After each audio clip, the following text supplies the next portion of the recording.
Oh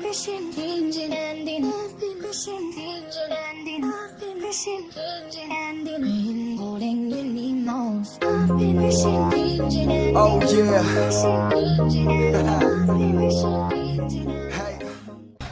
How are we doing, guys? Moose here, Season 2, Episode 16 of our West Ham United career mode.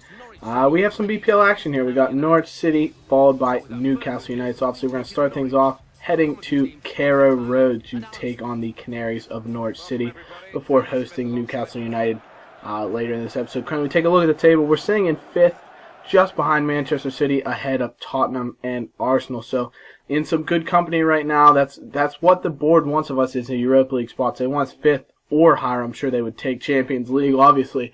But so we'll take 5th or higher. Obviously, I would love to come in higher than that even. But that said, 5th would be fantastic, honestly, just to be in and around those places and stay in the job. But we start things off here early. Lacazette, nice ball on the long clearance. Eventually, it finds its way to Andy Carroll. Has a shot from range and a really good save from the Norwich keeper. But this would be the story of the match, would be us taking advantage of the Norwich keeper. Nice ball from Grenier into Lacazette. He turns his defender really nicely and slots one into the bottom right-hand corner for his 6th goal of the season. Beautiful finish from Lacazette. Really clean and cultured finish. Nice ball from Grenier. Just turns his defender easily and then bang.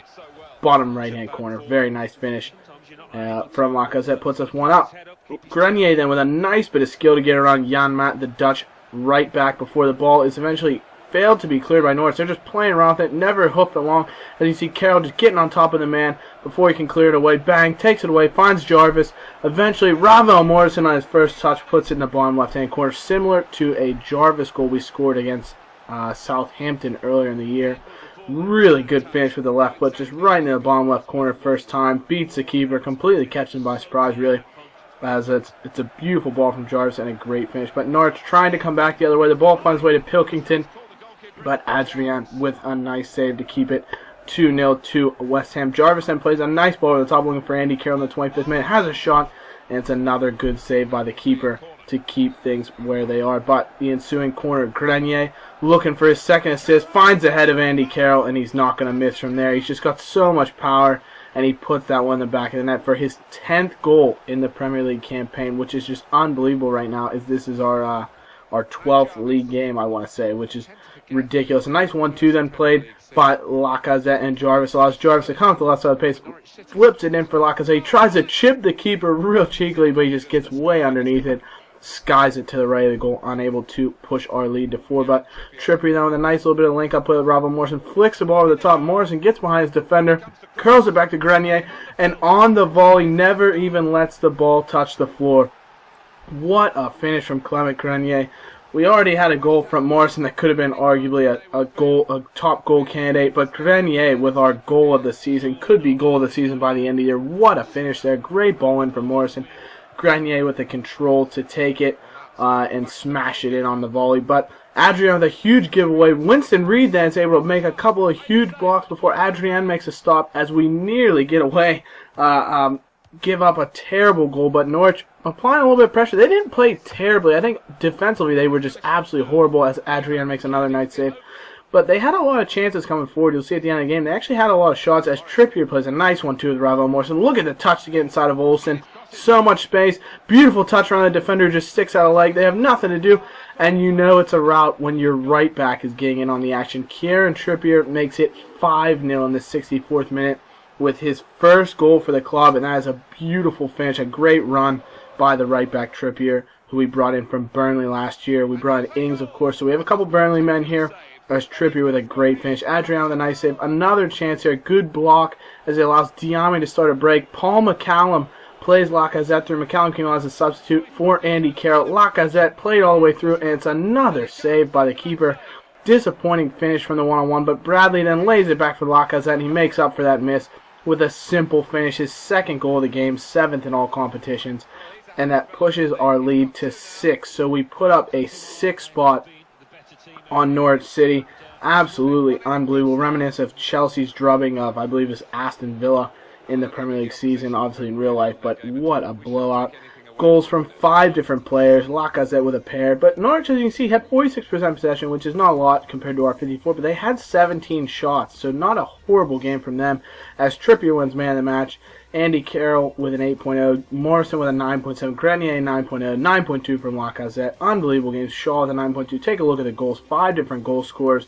Assists, 2 for Grenier and Morrison. Bradley and Jars also with assists. So what a team game. You can't say enough about it.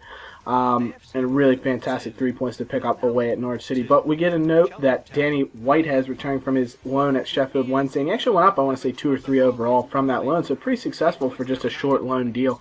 So that's good to see. We're going to have him back as a squad player, and we'll see if he ever gets into the team.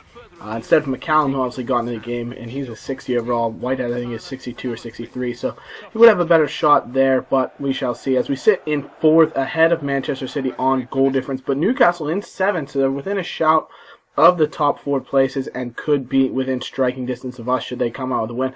But you'll note, I want to talk about this in the formations. We actually played the last game. I decided to change things up to play a 4-1-2-1-2, so 4-4-2 diamond midfield with wide midfielders, and then it allowed me to play Lacazette and Carroll up top with Grenier a little bit more advanced in that cam position, because I thought from central midfield, the way we were playing in that sort of 4-3-3 or 4-3-2-1, it's Colaccini puts a great header in here from a free kick to give Newcastle an early lead, but I thought we just didn't have enough influence from Grenier, who's arguably one of our best players. He has our best overall, and he's best at playing the ball.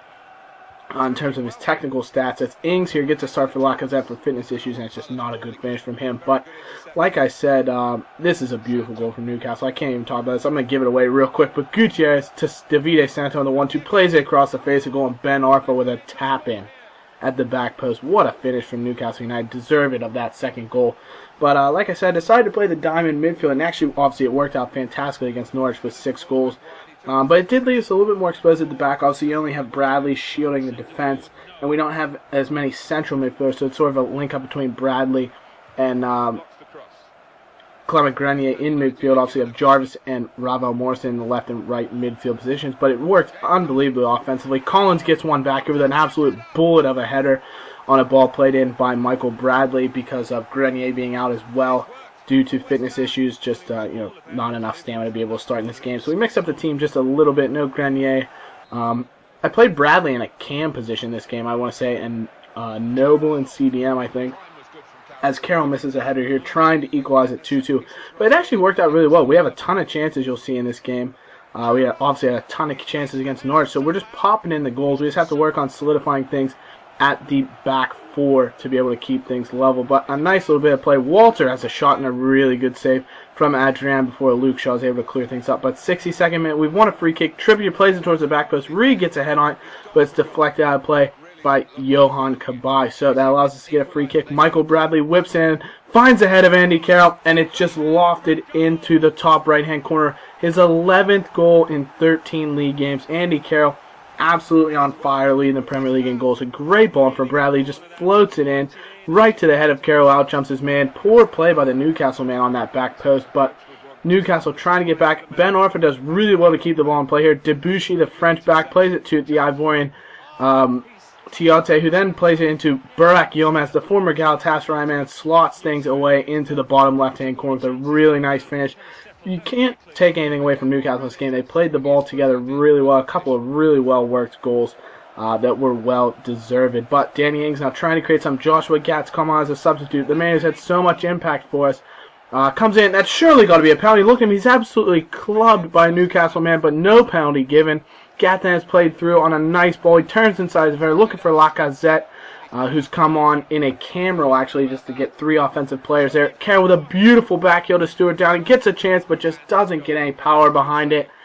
And that would be how things would end, guys. A 3-2 loss at home to Newcastle United, who certainly can't say are a bad side, obviously. They were sitting in 7th in the table before this game, just a few points behind us. So you'll say we could have deserved better. Obviously, 12 shots, 6 on target, better than their 8-4. We held possession, but tough way to go out. Michael Bradley was a 7.5, was your West Ham man of the match. So tough way to lose that one, but We're going to finish this episode up with a couple of youth scouting reports. And there's actually a class player from Spain that we find here later. We signed Mark Oxley. We also signed a player from Spain who just looks fantastic. He has a 79 to 94 potential, I want to say. But that's the end of this episode, guys. Hope you've enjoyed it. Be sure to leave a like and subscribe, and we will see you in episode 17. So have a good one, guys. Bye-bye.